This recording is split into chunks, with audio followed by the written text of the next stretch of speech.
안녕하세요. 신윤희입니다. 오늘은 저번 영상에 이어 제가 왜 대학원을 선택했는지를 이야기해 볼게요. 제가 커리어를 데이터 사이언스 쪽으로 변경하면서 고려했던 옵션은 세 가지였어요. 회사 내부에서 부서 이동을 한다, 잡 패밀리 변경을 하는 거죠. 독학 및 코딩 부트캠프 등의 단기간 교육을 통해 커리어 전환을 하는 옵션. 마지막으로 대학원 진학 후 석사를 취득한 뒤 커리어를 전환하는 옵션을 고려했었는데요. 부서 이동의 경우에 제가 그 직무를 잘할 수 있음을 증명할 길이 없었고 애초에 할 수 있는 능력도 없었습니다. 회사는 학교가 아니기에 실무가 불가능한 저를 뽑을 리가 없죠.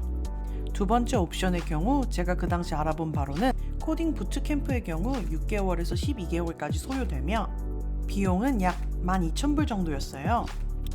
하지만 부트캠프를 졸업한 졸업생들에 대한 데이터가 전혀 공개되지 않았고 가르치는 과목 및 강사에 대한 정보 또한 전혀 공개되지 않아서 10,000불이 넘는 돈을 선뜻 투자하기가 꺼려졌어요.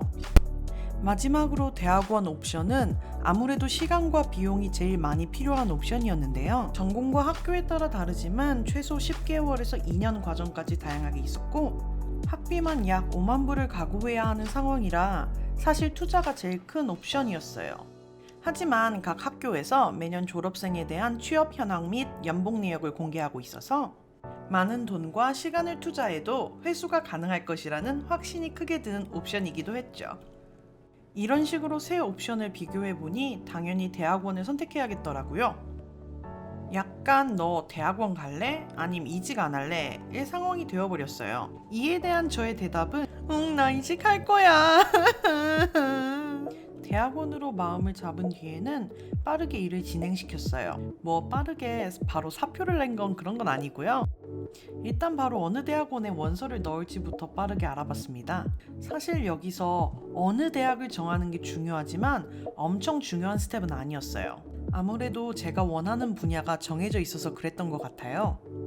이외에도 문과에서 이과로 변경하는 제 상황의 특수성도 있어서 시간을 좀 길게 잡고 준비하기도 했고요.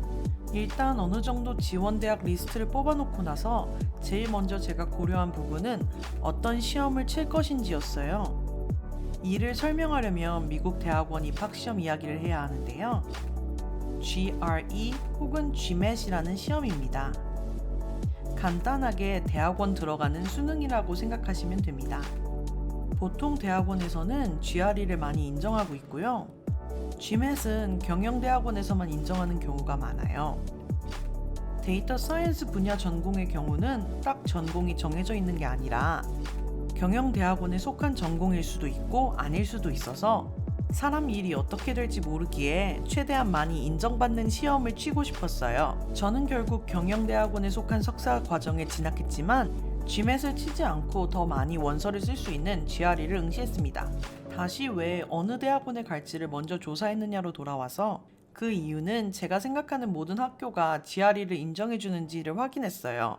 다행히 분야 특성상 그런지는 몰라도 대부분의 학교에서 GRE를 인정해주더라고요.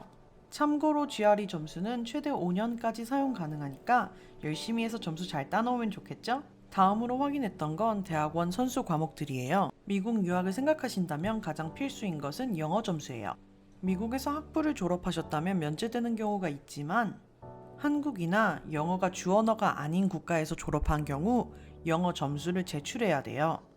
보통 미국 대학에서는 토플 점수를 제출하는 것이 일반적입니다. 솔직히 GRE를 준비하시고 그 다음에 토플 준비를 하시면 엄청 쉽게 느껴지실 거예요. 개인적으로 그 루트를 추천드립니다. 영어 점수 이외에도 준비해야 하는 과목이 꽤 되는데요. 저는 학부를 문과로 졸업했기 때문에 교양 과목 레벨 이상의 이과 과목을 수강한 적이 없어요.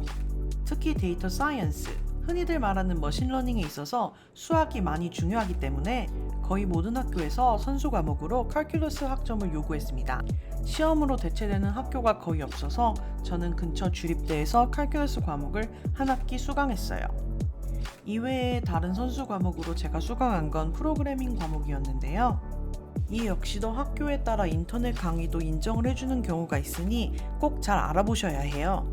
프로그래밍 강의는 따로 언어를 정해주는 경우는 없지만 데이터 분야에서 취업을 원하신다면 파이썬이나 자바를 듣고 오시는 것을 추천드려요. 마지막으로는 대학원 입학 에세이라고 볼 수 있는 Personal Statement와 SOP가 있습니다.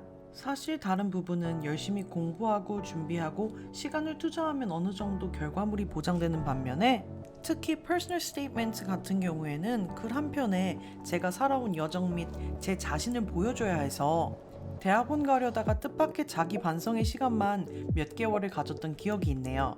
저와 같은 실수를 반복하지 않으시려면 본인 프로젝트라든지 업무 리서치를 미리미리 정리해 두시는 것을 추천드립니다. 참고로 모든 준비는 본인이 가고 싶은 학과와 학교의 입학 요구사항을 기본으로 준비하세요. 어떤 학교는 더 많은 혹은 더 적은 요구사항이 있을 수 있으니 입학처 홈페이지를 자주 들르는 것을 추천드려요. 또 무슨 이야기를 하면 좋을까? 또 미리 준비해야 하는 것은 추천서입니다. 평균적으로 원서당 2-3개의 추천서를 요구하는데 저처럼 대학 때 전혀 대학원 진학에 관심이 없었고 아예 다른 분야로 이직을 하시는 경우에는 2년의 끈을 잡고 있는 교수님이 없을 수도 있어요. 얼굴에 철판을 깔고 미리미리 연락을 해서 추천서를 써줄 사람을 최소 4명에서 5명 정도 넉넉하게 확보하는 것이 진짜 중요해요. 추천인을 구할 때 고려할 점은 첫째로 나의 학문적 성과나 회사에서의 성과를 잘 알고 있는 사람, 둘째로 그 중에서 어느 정도 업계나 학계에서의 영향력이 있는 분께 요청하시는 게 좋아요.